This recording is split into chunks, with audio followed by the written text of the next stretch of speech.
Direito desta semana é sobre direito processual penal. O curso fala sobre distinção entre ação, processo e jurisdição, procedimento funcional e tribunal do júri. As aulas são com o professor Ivan Gessler. Olá, meus amigos, eu sou o professor Ivan Gessler, de Direito Processual Penal. Durante essa semana estou aqui com vocês tratando do tema procedimental penal. Procedimentos especiais, procedimentos que nós encontramos tanto no Código de Processo Penal quanto em legislação extravagante. Na verdade, no primeiro encontro, nós enfrentamos o tema procedimento comum ordinário para trazer um parâmetro e realizar uma comparação em relação a esses regramentos especiais. Na segunda aula, nós analisamos o procedimento funcional. Na terceira aula, comentamos sobre o procedimento previsto na lei antidrogas. Na última aula, nós enfrentamos o procedimento especial do Tribunal do Júri, falando da primeira fase do júri, o Judicio Accusationis, e agora nós enfrentaremos a segunda fase desse procedimento popular, do procedimento especial do júri, tratando da fase do Judicio Causae, a fase plenária, a segunda fase desse rito especial. Veja o seguinte, a segunda fase do júri se inicia do artigo 422 do Código de Processo Penal e vai até o artigo 497 do CPP. Entretanto, o júri é uma instituição que tem abrigo constitucional e previsão também no artigo 5º dos direitos fundamentais na Constituição Federal, enfrentado e absorvido pelo Constituinte como uma cláusula pétrea, no artigo 5º, inciso 38 da Constituição Federal. Nós sabemos que a função de julgar diante a própria incerteza dessa atividade judicante, que originariamente é uma atividade divina, torna-se muito difícil para os homens analisar um caso penal e julgar um fato penalmente relevante. Talvez, para diminuir as hipóteses de erro, fosse melhor, ou seja melhor, entregar a análise de determinados casos penais a um colegiado, aumentando o número de homens, em tese, diminuída está a possibilidade de erro. E diante as peculiaridades que nós temos no tocante aos crimes dolosos contra a vida, sem sombra de dúvidas, entregar a análise desse fato penal, desse fato penalmente relevante aos jurados, é ajustada, é acertada, para impedir que o julgamento desses crimes ficasse a cargo, em alguns casos, em algumas hipóteses, de julgadores influenciados por um tecnicismo exagerado. Julgar é essa capacidade de se diminuir. A análise do caso penal gira em torno de um fato, que como fato está no passado. A tarefa do juiz é retornar ao passado e reconstruir um fato que, como tal, como passado, já foi superado. O juiz não é testemunha, ele não viu o fato. Consequentemente, é através das provas, que são os faróis que iluminam o caminho até a verdade processual, que essa realidade dos autos pode ser encontrada. E os jurados talvez tenham esse poder de se diminuir, esse poder de retornar ao passado e entender as peculiaridades que norteiam um caso doloso contra a vida. No artigo 5º, inciso 38 da Constituição Federal, nós temos 4 alíneas. Primeiro ponto, já comentamos na aula passada, com base na linha D desse artigo 5º do inciso 38 da Constituição, que a competência para julgamento dos crimes dolosos contra a vida pertence ao júri. É isso que prevê essa linha D. Entretanto, nas 3 primeiras alíneas, ou nas 3 primeiras letras, nós temos princípios que norteiam a instituição do júri. Basicamente, o tema da aula de hoje, a segunda fase do rito. As alíneas A, B e C trazem o princípio da plenitude de defesa, o sigilo das votações e a soberania do Tribunal do Júri, a soberania dos vereditos por esse tribunal proferidos. No tocante à plenitude de defesa, ser pleno é ser algo perfeito, mais do que amplo. Na segunda fase do procedimento especial do júri, além da ampla defesa que já se aplica na primeira fase do rito, nós temos um plus, a necessidade de não existir qualquer cerceamento no julgamento na segunda fase do rito. A necessidade desse princípio ser observado em primazia. Vejamos, por exemplo, que a deficiência da defesa técnica na segunda fase do júri propiciará a dissolução do conselho de sentença. Mais do que isso, diante do princípio da plenitude da defesa, ou plenitude de defesa na segunda fase do procedimento, é que a defesa técnica pode, por exemplo, inovar na tréplica em plenário de julgamento. Imagine, por exemplo, que na primeira fala, na primeira explanação, a defesa tenha arguído apenas uma legítima defesa. Entretanto, após sentir a dificuldade construída pela réplica ministerial, o advogado agora traz uma tese subsidiária, uma tese do homicídio privilegiado pela violenta emoção, logo em seguida a injusta provocação da vítima.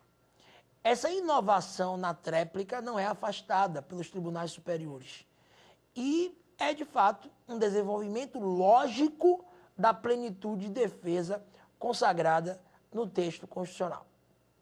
Um outro princípio que nós temos no artigo 5º, inciso 38 da Constituição, é o sigilo das votações. Porque, observe o seguinte, o sigilo está extremamente vinculado, atrelado ao sistema da íntima convicção que se aplica aos jurados ao conselho de sentença. Porque no Código de Processo Penal, em seu artigo 155, nos nossos encontros, nós comentamos isso, nós temos o princípio da persuasão racional, o sistema da persuasão racional. O juiz é livre para decidir, mas ele tem que fundamentar. Uma necessidade de fundamentação que também está prevista no artigo 93, inciso 9 da Constituição Federal. É por isso que muitos doutrinadores criticam a instituição do júri. Defendem que essa instituição é inconstitucional, porque os jurados não têm esse dever de fundamentação.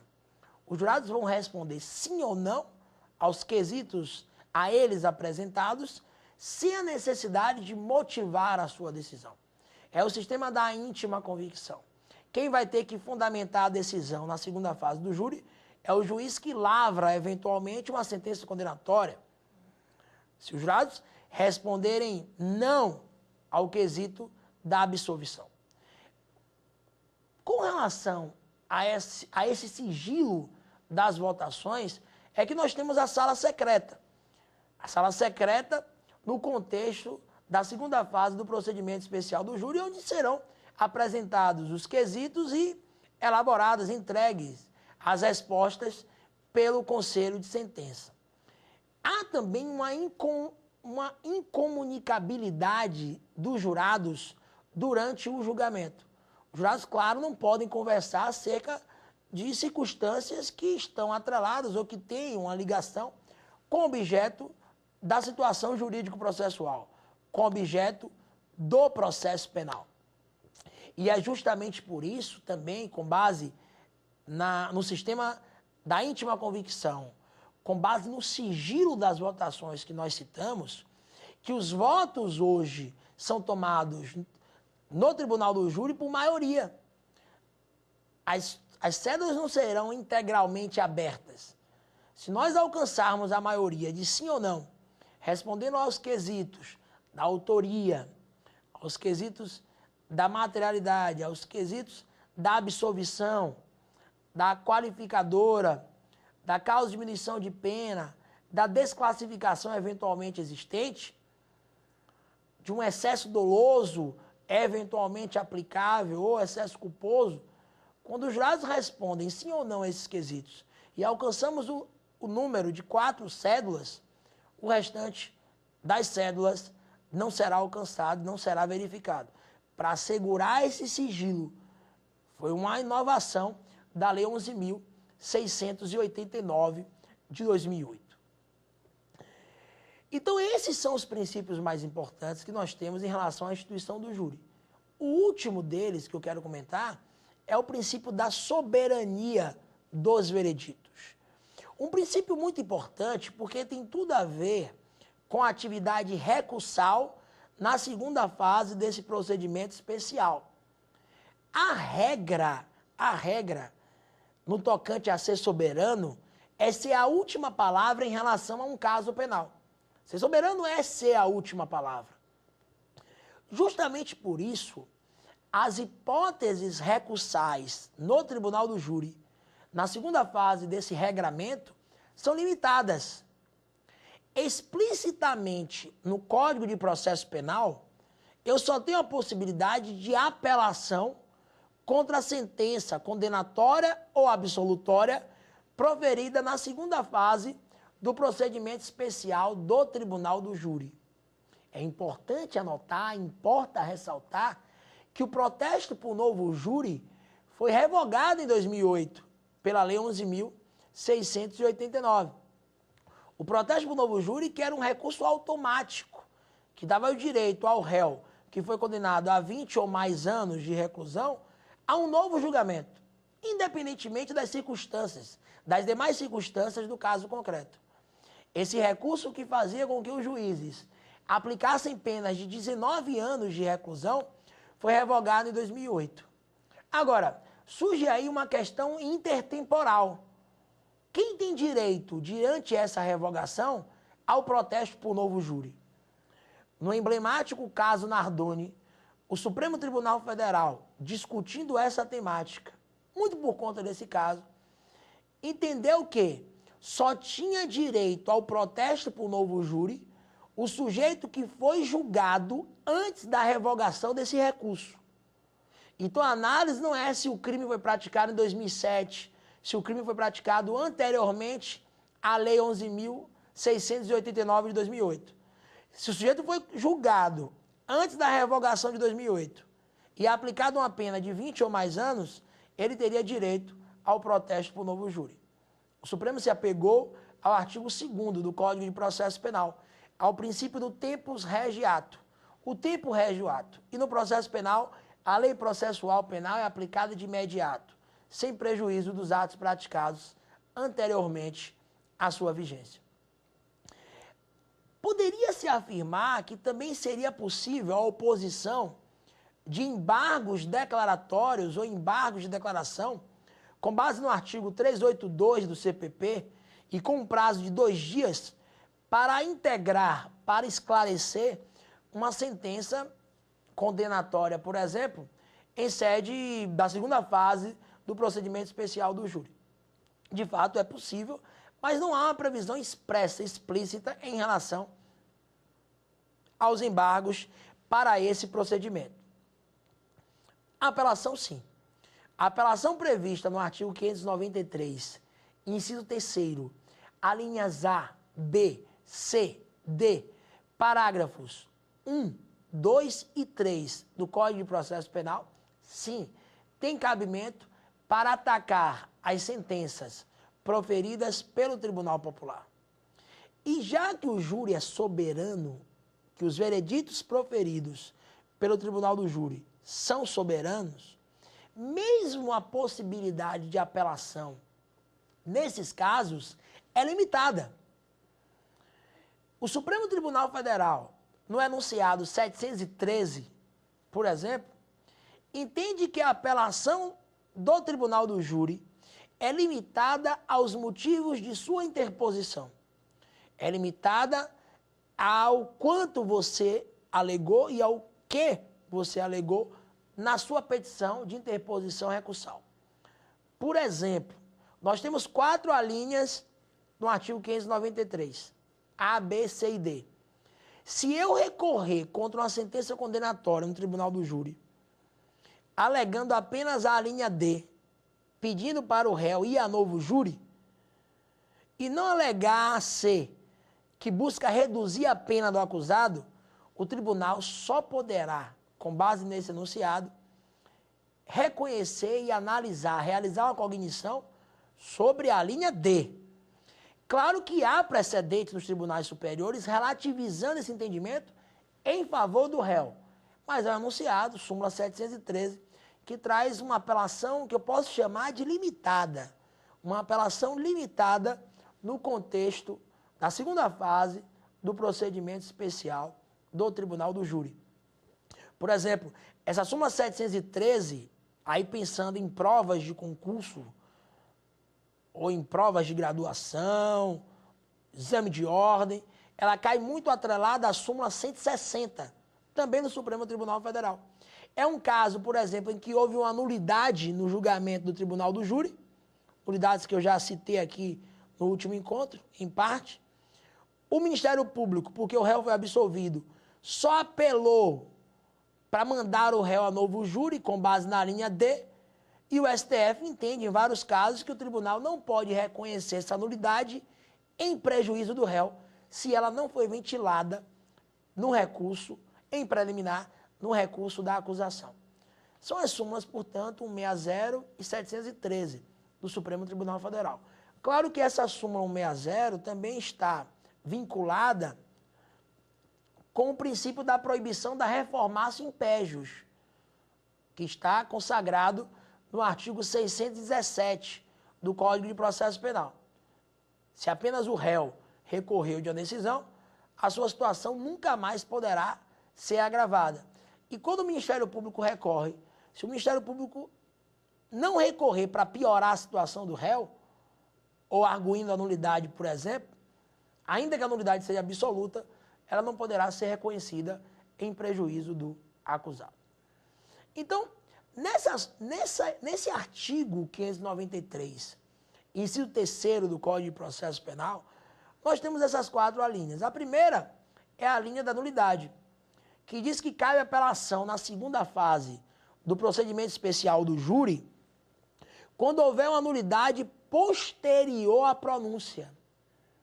Então, se ocorrer uma nulidade na segunda fase do procedimento,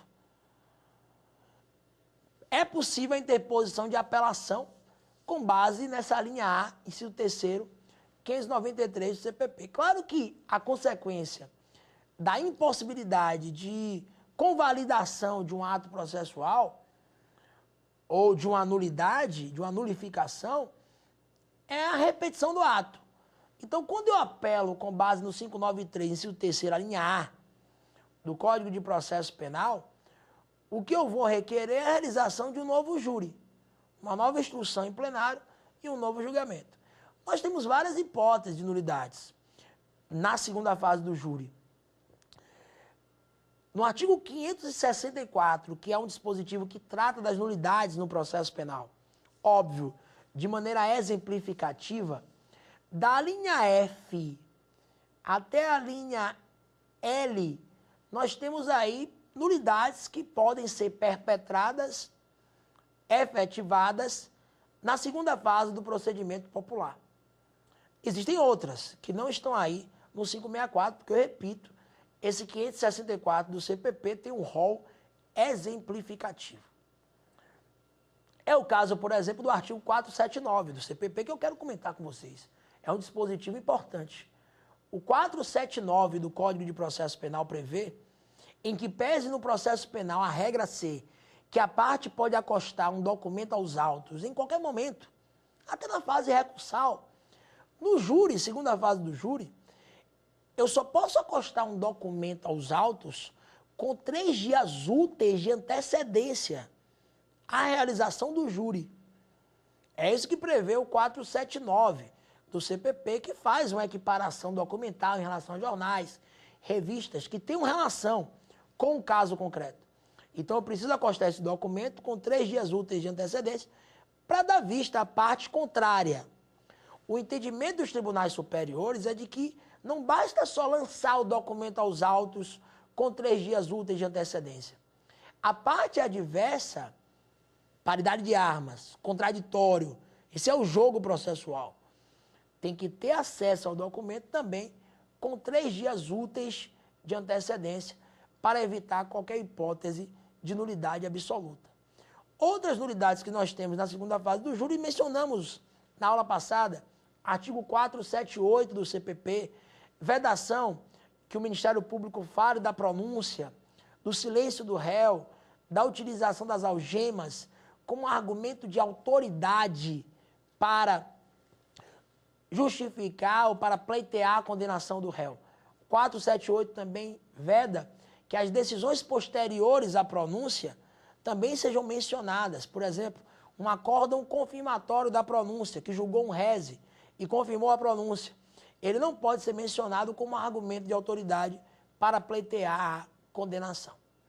Entretanto, os tribunais superiores já entenderam que o fato do Ministério Público ler em plenário uma sentença condenatória de corréu não viola o 478 do CPP, principalmente se essa sentença não foi utilizada para trazer um argumento de autoridade, ou seja, num enfoque dialético buscando a condenação do corréu.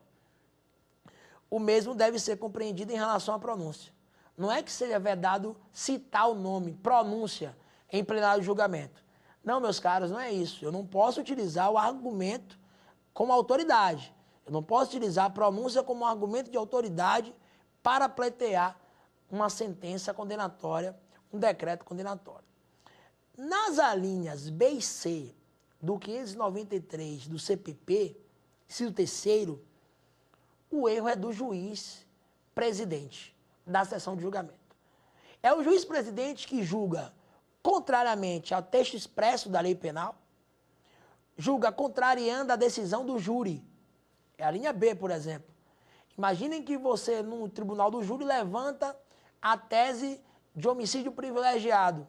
Os jurados, por maioria, aceitam essa tese, mas o juiz se recusa a diminuir a pena. Ora, o juiz contrariou a decisão dos jurados. Cabe apelação com base nessa linha B.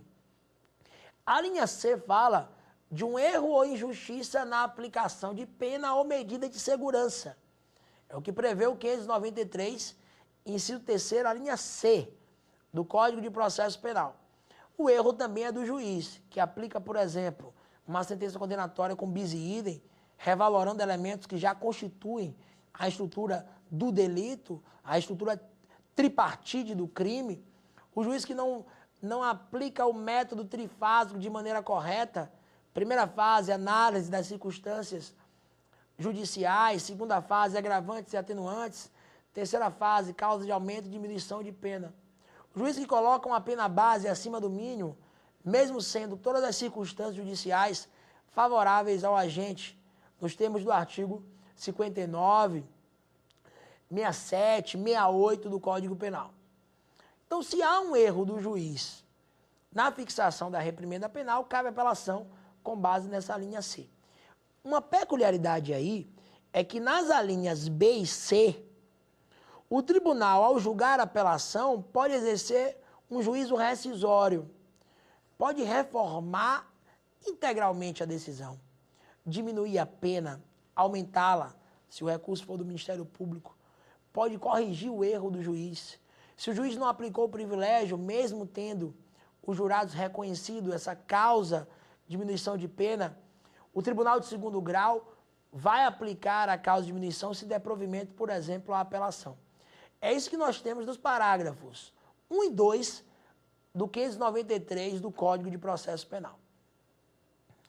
Agora, a linha D, eu reputo como a linha ou a letra mais importante que nós temos no artigo 593 do Código de Processo Penal.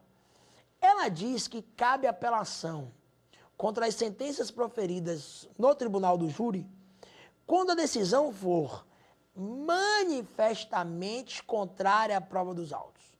Vejam, o júri é tão soberano que ele pode decidir até contrariamente à prova dos autos. Ele só não pode decidir de maneira manifesta no contexto dessa contrariedade ao acervo probatório. Isso é soberania dos ereditos e restringe as hipóteses de apelação na segunda fase do procedimento popular.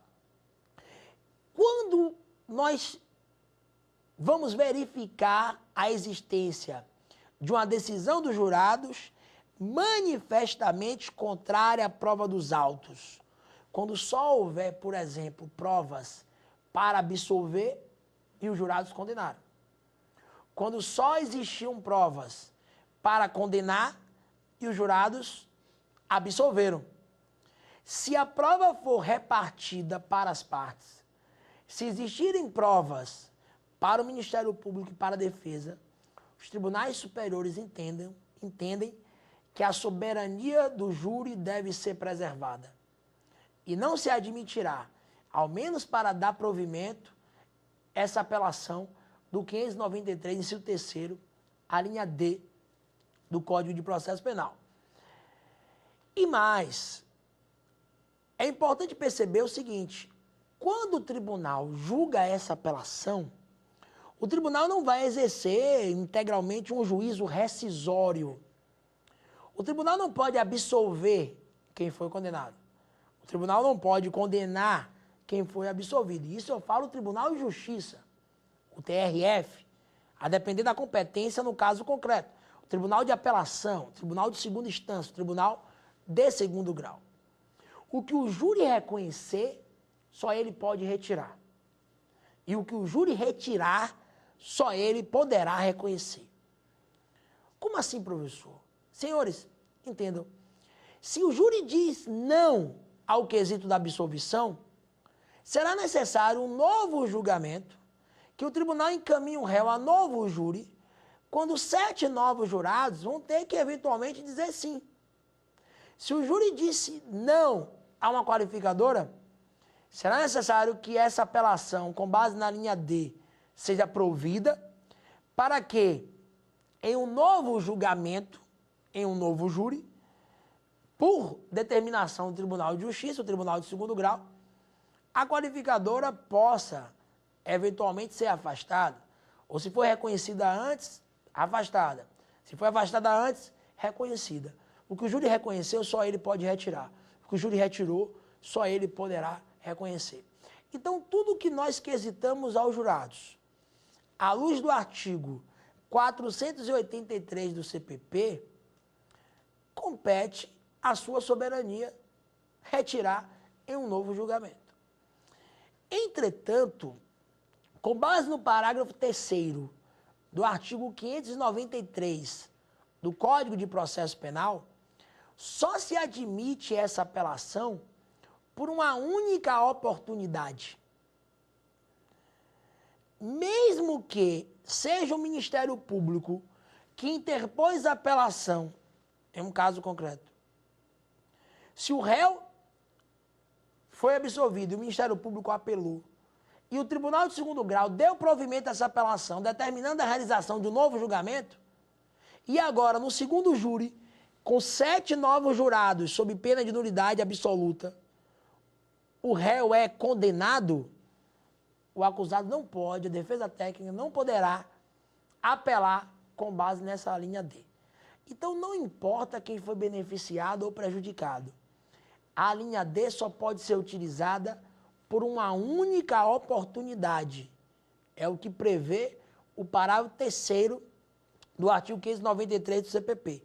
Até para não se eternizar essa discussão em torno ao redor de quem é soberano, de quem é a última palavra em matéria probatória no tocante a esse caso penal doloso contra a vida. Então, a apelação, com base na decisão manifestamente contrária à prova dos autos, está prescrita nessa linha D do artigo 593 do Código de Processo Penal e também no parágrafo 3º desse mesmo dispositivo. O 593, inciso 3º, repito, é uma apelação que se aplica na segunda fase do procedimento especial do Tribunal do Júri. Agora, meus amigos, eu queria, chegando já na parte final de nossos encontros, especialmente da segunda fase do procedimento especial do júri, tratar de um ponto especial dessa segunda etapa desse procedimento, que é o desaforamento. O desaforamento prescrito nos artigos 427 e 428 do Código de Processo Penal, dentro daquele perímetro ali constituído pelos artigos que dizem respeito à segunda fase do procedimento especial do Tribunal do Júri. O desaforamento, na verdade, é uma declinação ou uma declinatória da competência territorial do Tribunal do Júri. O desaforamento, por exemplo, se diferencia em relação ao IDC, ao incidente de deslocamento de competência, previsto no artigo 109, inciso 5º-A e parágrafo 5º do Código da Constituição Federal. Porque no IDC, no incidente de deslocamento de competência, o que eu tenho ali é a modificação da competência em razão da matéria.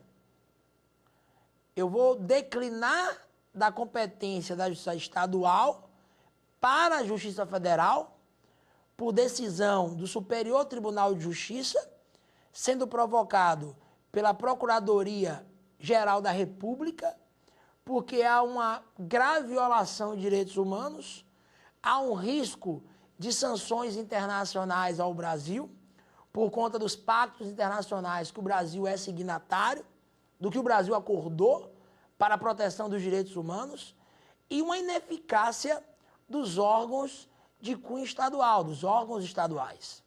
Pense, por exemplo, que volta e meia o IDC está atrelado a crimes dolosos contra a vida e a própria competência do Tribunal do Júri. É o caso, por exemplo, da Dorothy Sten, que foi o IDC-1, negado, indeferido pela ministra Laurita Vaz, do Superior Tribunal de Justiça. Depois, posteriormente, nós tivemos um incidente de deslocamento de competência 2, em um caso de um ambientalista do norte e nordeste do país, que esse IDC já foi provido, já foi concedido, porque existia uma reiteração em homicídios naquela localidade, sempre perseguido nos órgãos estaduais, sem uma eficácia na prestação jurisdicional, com a impunidade construída em relação a esses fatos, houve deslocamento da competência estadual para a competência federal. No desaforamento, isso não ocorre. É alterada a competência territorial do Tribunal do Júri. Eu vou retirar o júri de uma comarca, onde foi feito o aforamento, e realizar o desaforamento para uma outra comarca, de preferência dentre as mais próximas, onde não existam os motivos que ensejaram o desaforo, o deslocamento da competência territorial. É isso que prevê o 427 do Código de Processo Penal, com as primeiras hipóteses de desaforamento. O 427 do CPP prevê as hipóteses de cabimento dessa medida judicial. 427 caput prescreve, por exemplo, que por questões de ordem pública, para assegurar a imparcialidade do conselho de sentença, a integridade do réu, pode ser realizado o desaforamento. Quem é que julga o desaforamento? O desaforamento é de competência do Tribunal de Segundo Grau. É o Tribunal de Justiça ou o TRF, o Tribunal Regional Federal, claro, depende da competência no caso concreto, para julgamento daquele crime doloso contra a vida, é o Tribunal de Segunda Instância que vai julgar o desaforamento. E quem é que tem legitimidade para provocar essa medida, para pleitear o desaforamento ao Tribunal de Segundo Grau? Vejam que o próprio juiz da causa, o juiz de primeiro grau, pode requerer o desaforamento. Se verificar que na sua comarca a imparcialidade não persiste, não há imparcialidade, por exemplo, para que o júri ocorra naquela comarca, não há como assegurar a integridade do réu, a segurança dos envolvidos, pode o próprio juiz do processo de conhecimento requerer o desaforamento.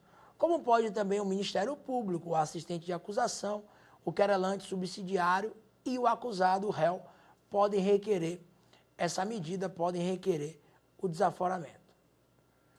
Claro que a simples repercussão midiática do fato, a simples repercussão do fato não autoriza o desaforamento.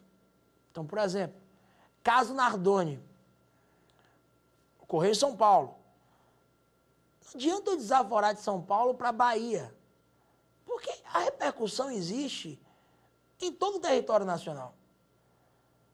Então, a simples repercussão midiática, a influência da mídia não vai autorizar o desaforamento.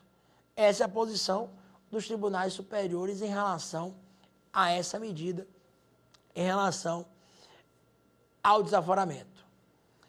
Além disso, é possível que, no processamento do desaforamento, o desembargador relator conceda uma medida cautelar para impedir a realização do julgamento pelo tribunal do júri, até o julgamento de mérito do desaforamento. Tanto que nas peças de desaforamento, aí já pensando na prática criminal, é importante realizar esse pedido. Porque por mais que o desaforamento tenha preferência, óbvio que corre o risco do júri ser realizado antes de se julgar o mérito do desaforamento. Aí vai perder o objeto do desaforamento. Por conta disso, essa medida cautelar é importante para suspender a realização do júri até o julgamento do mérito do desaforamento, no caso concreto, no caso penal, em tela. Quais são as hipóteses, então, que incidem ou refletem os casos de necessidade de garantir a ordem pública, a integridade do réu, a imparcialidade dos jurados? Claro que, vou citar como exemplo, se um júri está designado para uma comarca, a competência territorial no processo penal, em regra, é definida pelo local de consumação do crime. Teoria do resultado, artigo 70 do CPP. Então, se o júri está designado para a comarca de Feira de Santana, na Bahia, mas vários jurados que compõem a lista geral do júri foram presenciados à época do fato, tentando linchar, por exemplo, o acusado, claro que esse júri não pode ser realizado nessa comarca. Há um risco à integridade física do réu, há um risco à imparcialidade do conselho de sentença. Claro que, no tocante à atividade judicante, nós não podemos buscar um juiz neutro. Não existe neutralidade. Todos têm seus preconceitos. E quando eu falo preconceito, eu não falo com um viés pejorativo, não é isso. Preconceito porque tem suas experiências prévias. E o magistrado, claro, carrega muito isso. Mas eu preciso de um juiz e de uma jurisdição objetivamente imparcial. Isso nós não vamos encontrar no contexto desse exemplo citado, desse último exemplo citado. Uma outra hipótese de desaforamento está prescrita no artigo 428 do CPP.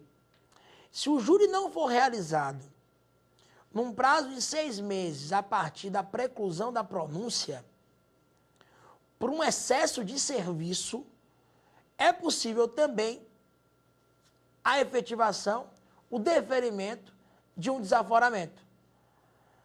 Aí, voltamos para a questão temporal, agora no contexto do tribunal do júri.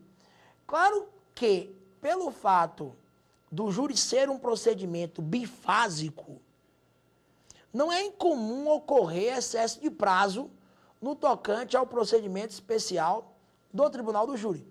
Porque eu tenho uma primeira fase, por exemplo, que pode durar até 90 dias, e uma segunda fase que, em regra, supera esses 90 dias. Isso sem falar na possibilidade de interposição de recurso contra a pronúncia, por exemplo, contra a decisão proferida ao final da primeira fase do júri. Já falamos que essa questão prazal tem que ser analisada com razoabilidade, com proporcionalidade. Entretanto, ao mesmo tempo, o réu não pode ser prejudicado pelas eventuais deficiências estruturais do Estado. As deficiências estruturais do Estado, por exemplo, para julgar em tempo hábil um crime doloso contra a vida, impedem a responsabilidade subjetiva do juiz, mas não afastam a responsabilidade objetiva estatal. Então, o réu não pode absorver ou ser responsável por essas deficiências estruturais. Tem que expedir 10 cartas precatórias. E foi o réu que arrolou testemunhas que residem em outras comarcas. Mas aí é um direito defensivo. É um direito inerente ao exercício da ampla defesa. Apresentação de rol de testemunhas no momento adequado. Então, é importante perceber que justiça que tarda é justiça falha. Nós não queremos um processo penal ou um procedimento especial do júri na velocidade da luz. Nós vivemos hoje em uma sociedade hiperacelerada. O ser humano não tem tempo nem de pensar, parar para raciocinar. Mas o processo penal tem o seu tempo. É preciso plantar para colher a verdade processual. Agora, nem o tempo acelerado demais, atropelando garantias fundamentais, ou mesmo um tempo extremamente protelatório, são razoáveis. E é por isso que a jurisprudência dos tribunais superiores tem aplicado, como nós já afirmamos em outras oportunidades, nesses encontros, o princípio da razoabilidade, da proporcionalidade, no contexto também dos crimes dolosos contra a vida. Em nossa atuação profissional, volta e meia nós encontramos casos em que réus ficam presos 2, 3 anos e depois são absolvidos pelo tribunal do júri. Então, há uma antecipação de uma prisão cautelar, claro, isso é uma redundância, porque prisão cautelar é uma prisão antecipada, mas, na verdade, uma prisão cautelar que recebe a moldura de uma prisão-pena. Porque o sujeito recebe e cumpre uma reprimenda penal mesmo antes de ser julgado pelo tribunal do júri, mesmo antes de ser processado.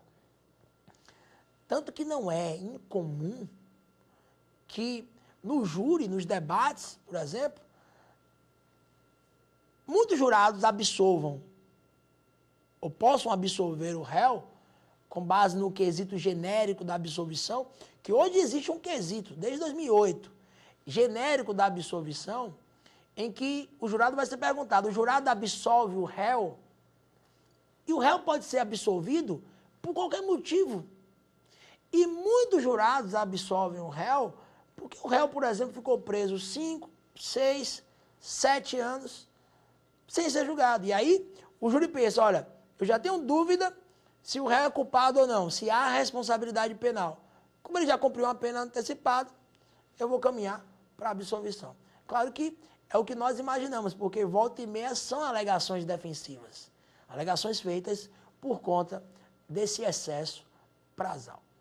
Então, o desaforamento pode ser aplicado nessas duas hipóteses, do artigo 427 e 428 do CPP, com essas peculiaridades. Lembrando, é uma modificação da competência territorial em sede de procedimento popular, procedimento especial do Tribunal do Júri.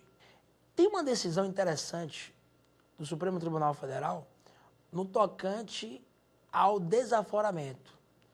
Decisão que também é abraçada pelo Superior Tribunal de Justiça.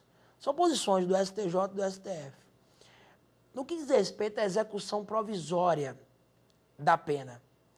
Porque, de fato, as últimas decisões do STF têm admitido a execução provisória da reprimenda penal.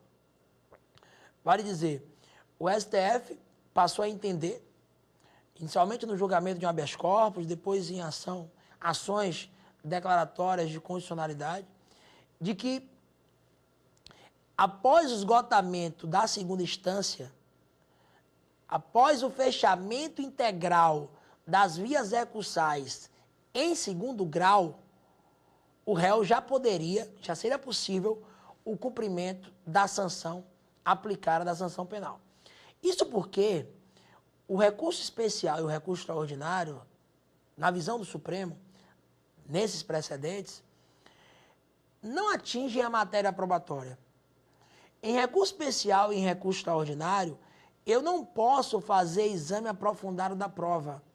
A análise probatória é perfunctória, é superficial. O STF também se apegou aos índices de reformas dessas decisões de primeiro grau em sede de recurso extraordinário e recurso especial.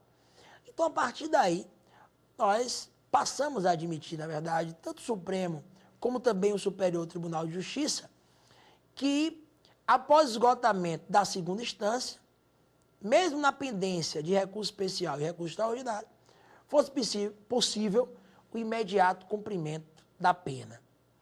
Agora, no tocante ao desaforamento, esses tribunais entendem que a competência para determinar a execução antecipada da pena não é do juízo onde o júri, de maneira superveniente, foi realizado, mas sim do juízo desaforado, ou seja, do juízo originário, onde o processo tramitou. É importante lembrar, com base nessas posições, ou nesse precedente, nesse entendimento, de que se eu, por exemplo, faço o desaforamento de um júri da comarca de Santos para a comarca de Santo André, o juiz de Santo André só vai realizar o júri. Ele não tem competência para os atos posteriores, inclusive para determinar e efetivar a execução antecipada da pena. Esse é o entendimento dos tribunais superiores. No tocante ainda sobre esse assunto, sobre a execução provisória da pena e o esgotamento da via recursal em segundo grau, como pressuposto para admitir a relativização do artigo 5º, inciso 57 da Constituição Federal, que consagra o princípio da presunção de inocência, e por que não também o artigo 283 do CPP, no tocante a esse tema, é importante lembrar, ou cumpre salientar, a existência de um precedente no STF admitindo a execução provisória da pena quando o sujeito é condenado pelo tribunal do júri, veja, em primeira instância. De fato, há um precedente no Supremo Tribunal Federal nesse sentido. Qual foi o entendimento dessa decisão? Olha, o júri é um órgão colegiado. Nós temos 7 jurados, analisando o caso doloso contra a vida, e um juiz togado que preside a sessão de julgamento. Vai conduzir os trabalhos e vai também lavrar a sentença, a decisão final. Como um dos princípios que rege a instituição do júri é a soberania dos vereditos, também a competência, diante a competência constitucional dos jurados, para analisar os crimes dolosos contra a vida, e como um argumento de reforço, de que, como nós já analisamos nessa última aula, nesse último encontro, de que a apelação do júri é limitada a situações específicas, nessa decisão, o Supremo Tribunal Federal entendeu que seria possível executar provisoriamente a pena quando o sujeito fosse condenado pelo tribunal do júri ainda em primeira instância. É um precedente, mas que não é majoritário. Não dá para afirmar que essa é a posição do STF. Na verdade, podemos afirmar o oposto. Existiu decisão nesse sentido, mas a posição do Supremo é que a execução antecipada da pena, em que pese não ser automática, está autorizada diante o esgotamento das vias recursais em segundo grau. E o Tribunal do Júri é a instituição de primeiro grau. Argumentos de que? Argumentos levantados, por exemplo, por uma doutrina minoritária, de que a instituição do júri é soberana de que as hipóteses de apelação são limitadas no contexto do tribunal do júri, não vão, de fato, prevalecer sobre essa posição majoritária do Supremo Tribunal Federal. E não deve se perpetuar ou mesmo ter um reforço, ter um acolhimento no STJ e no Supremo Tribunal Federal. Pelo contrário, já tivemos precedentes deixando claro que essa foi uma decisão tomada por uma turma do Supremo Tribunal Federal que mesmo na discussão do voto não ficou patente a orientação de que, após uma condenação em primeiro grau, no Tribunal do Júri, o réu já pudesse cumprir a reprimenda penal. Um outro ponto especial, para poder findar e terminarmos esse nosso último encontro do Saber Direito Aula, diz respeito à possibilidade ainda de existir apelação por decisão manifestamente contrária à prova dos autos no Tribunal do Júri. Porque, vejam, existe um quesito hoje no júri, nós chegamos a mencionar isso, tanto apelação por decisão manifestamente contrária à prova dos autos, como também no tocante a esse quesito absolutório, que é um quesito obrigatório. O jurado absolve o réu. Outro dia, os tribunais superiores analisaram um caso penal em que o quesito foi assim: o jurado absolve o réu diante daquilo que ele ouviu em plenário, e a defesa, diante da condenação do réu, apelou para anular o júri. Nesse precedente, o júri não foi anulado. Entendeu que não existiria prejuízo diante esse acréscimo dessa afirmação no quesito obrigatório da absolvição. Mas fato é que, conforme o 483 do CPP, a leitura que nós podemos realizar diz respeito a essa afirmação, melhor, a essa indagação. O jurado absolve o réu? Sim, 4 jurados, nós teremos uma absolvição. Não, existirá uma condenação. E aí, parte da doutrina passou a discutir se ainda existiria essa apelação que nós comentamos hoje contra a decisão manifestamente contrária à prova dos autos no Tribunal do Júri.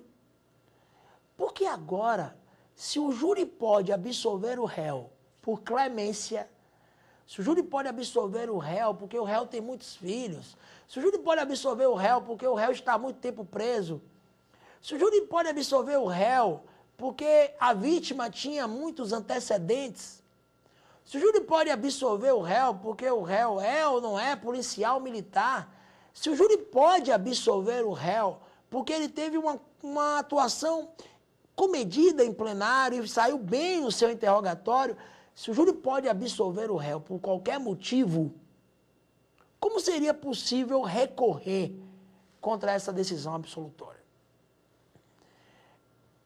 Os tribunais superiores continuam entendendo que é possível a interposição da apelação, na hipótese do artigo 593, inciso 3º, a linha D, e parágrafo 3º do Código de Processo Penal, mesmo diante essa inovação, feita já há 10 anos, quase 10 anos, no Código de Processo Penal, com a Lei 11.689, de 2008. Então, a posição dos tribunais é que o fato do júri poder absolver o réu hoje, por qualquer motivo, não impede a interposição de apelação por parte do Ministério Público, com base nas provas que estão nos autos, com base naquilo que foi alegado nos debates. Vale dizer, continua existindo a possibilidade de apelação contra a decisão manifestamente contrária à prova dos autos. Meus amigos, chegamos ao final de mais um curso de processo penal, dessa feita um curso procedimental penal, tratando principalmente dos procedimentos especiais. Trouxemos na primeira aula o procedimento comum apenas para entregar um parâmetro e analisar os outros regramentos. No segundo encontro, enfrentamos o procedimento funcional. Na terceira aula, tratamos do procedimento previsto na Lei 11.389 343/2006, procedimento antidrogas. No 4º e 5º encontros, nós tratamos do procedimento especial do Tribunal do Júri. Mais uma vez, foi uma satisfação. Pela segunda oportunidade, estar aqui no Saber Direito Aula. Espero que tenham gostado. Obrigado pela audiência e até a próxima.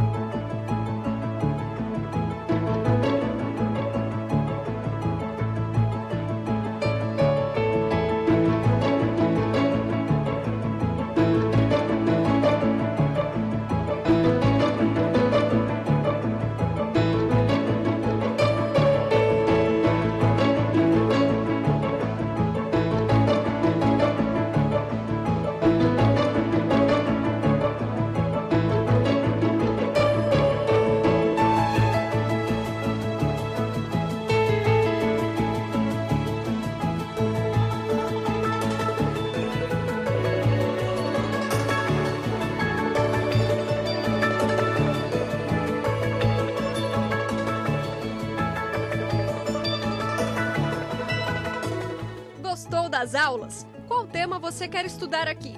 Mande sua sugestão para o nosso e-mail saberdireito@stf.jus.br ou para o WhatsApp da TV Justiça. O número é este aí que aparece na tela. Você pode ainda estudar pela internet. É só acessar tvjustiça.jus.br.